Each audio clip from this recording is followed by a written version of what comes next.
and still, getting concussions. So it's urgent. Then, of course, I was drawn to it. I'm Nigerian, and Dr. Bennett Amalo is Nigerian, and it's very much a David versus Goliath. He's a very inspirational character. And, just as an actor, to be able to convey Dave Duerson's life, and he was a football icon. So to be able to do that was a huge honor and something I really wanted to do. Was there also pressure, though, because this is a real person, a person who has loved ones who will see the film? I would think I would have a harder time portraying somebody who was living. It's very, very difficult. I mean, the pressure upon you to get it right is even more so. Obviously, the relatives of Dave and the other footballers are still alive and are watching it, and hopefully they will be happy with how we've represented it. But absolutely, you're always mindful of really staying close to the truth, but always in the medium of entertainment. I'm reading that Mr. Duerson's family is actually taking issue with the film and the confrontations that take place in the film, saying that their loved one, they needed a villain, someone to take the fall, and he's not here to defend himself. What is your thought on that? Well, obviously, I'm just the actor playing the role and write the actual screenplay, but I can understand if a family doesn't. It's a tough situation. What I tried to do as the actor is just give it as much texture, so it's not one-sided, because Dave was an extraordinary man, an extraordinary athlete, and an amazing businessman. He was the first player to actually go from the football field to the boardroom, so he had a very difficult job as representing them. So the pressure was on him, and he turned down a lot of petitions and was very looked down upon for that. And as you said, an icon on the football field, successfully transitioned to the boardroom, and then has this tragic ending.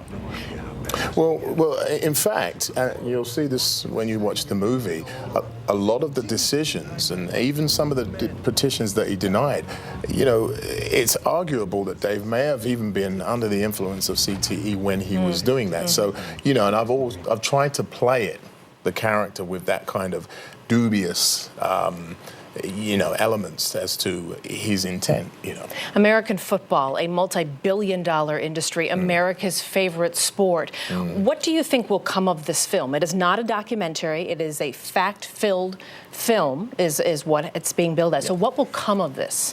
Well, I think the very best possible scenario is that it's a cautionary tale, and it brings awareness to some of the risks that are involved in playing this game. And the best case scenario is that the NFL embrace some of those and implement some of these risks into the game and try to make it safer. I would imagine. I mean, the very fact that they're advertising the movie on the sports channels certainly indicates that they're embracing some of the findings and trying to make sure the message gets out about findings so far, and of course the findings in the foreseeable future.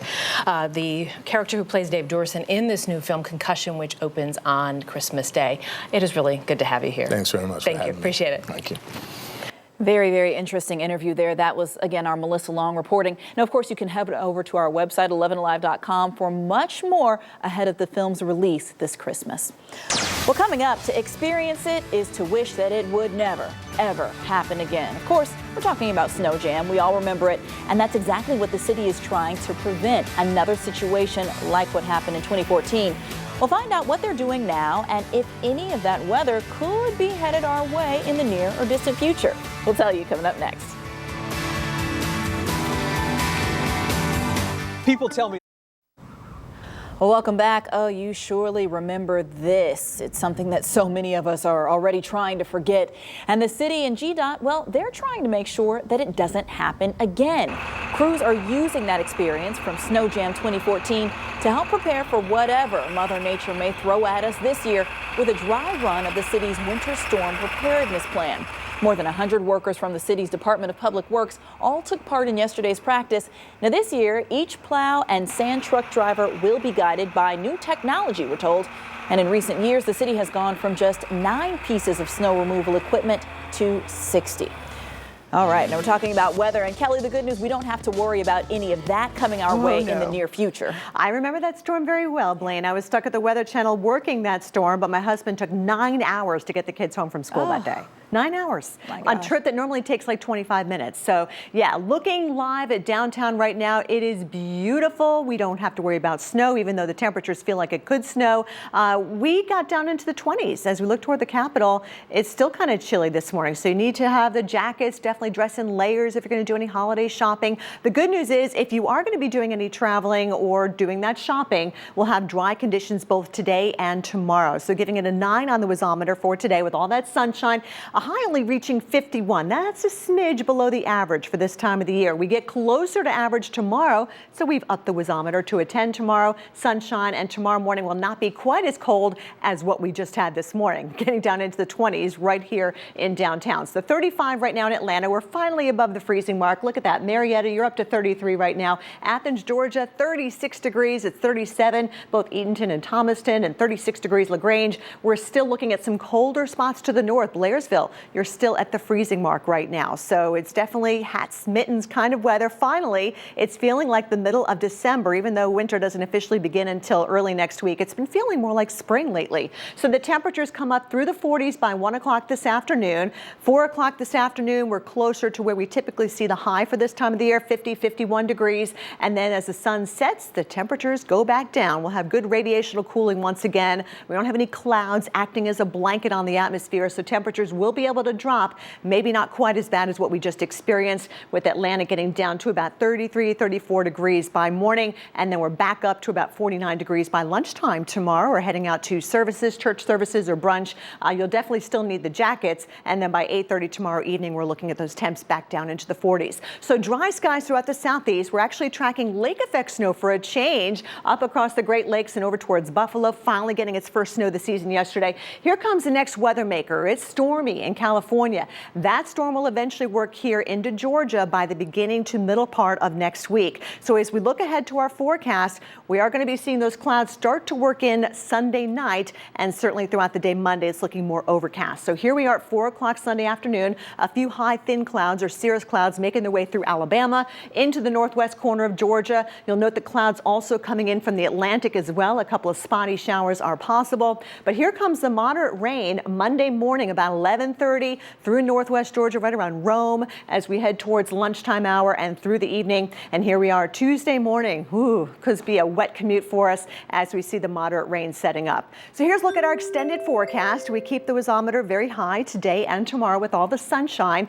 We will have the rain moving through, though, beginning to middle part of next week, including Christmas Eve. But look at those temps, 70 degrees on Thursday, a warm Christmas day with still, Blaine, a chance for more isolated showers. All right, Kelly, we will be ready. Thank you so much.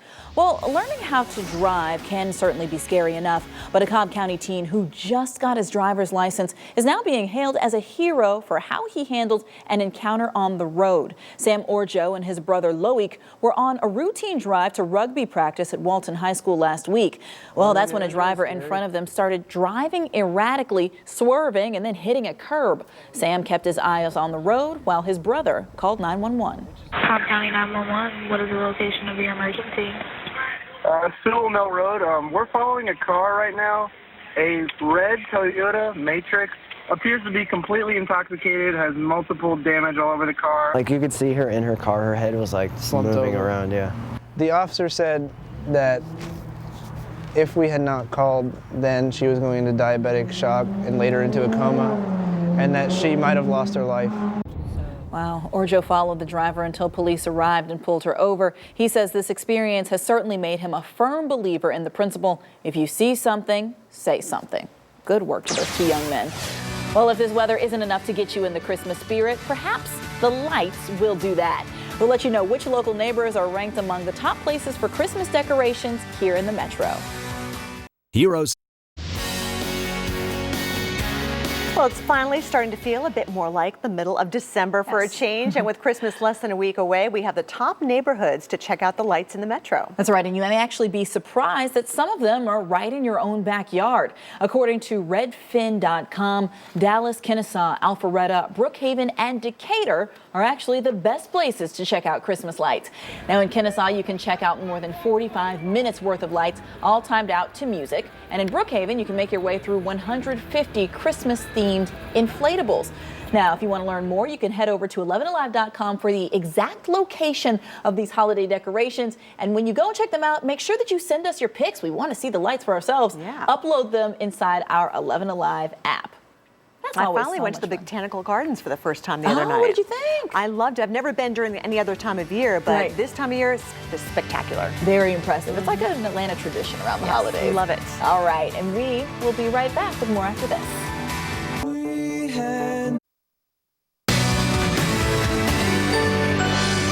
9:32 on your Saturday morning. Thanks so much for staying with us. And we are taking a live look outside across downtown Atlanta.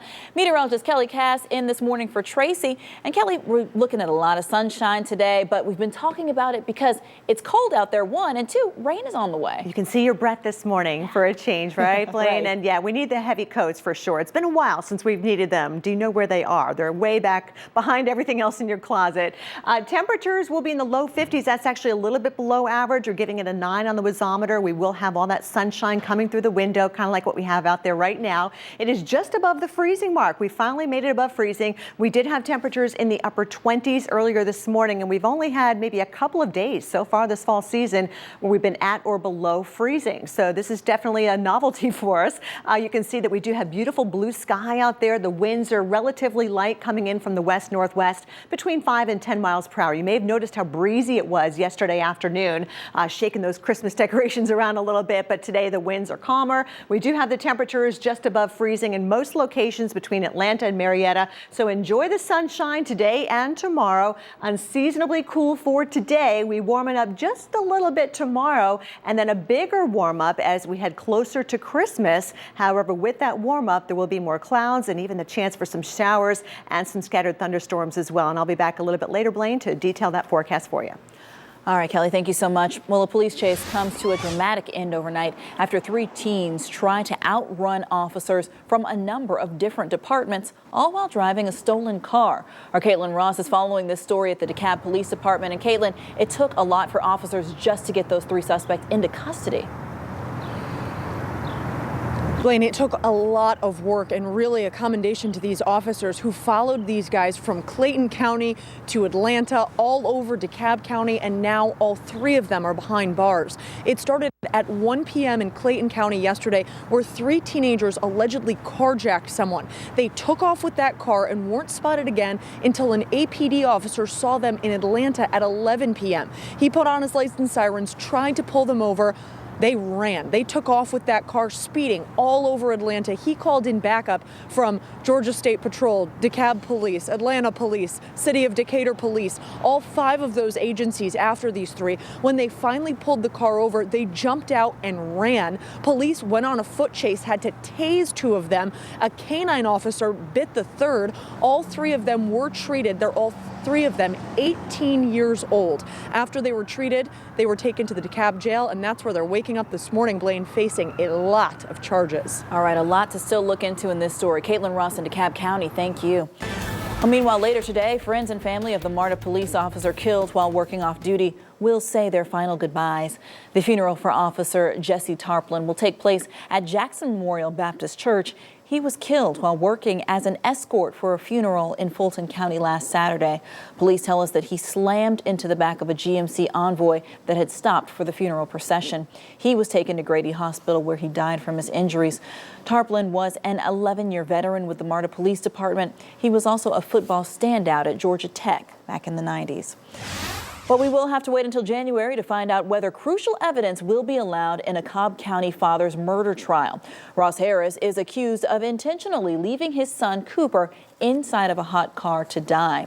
Defense attorneys are fighting to throw out certain evidence, claiming that police illegally searched and seized items like phones and computers. But prosecutors insist they did everything by the law.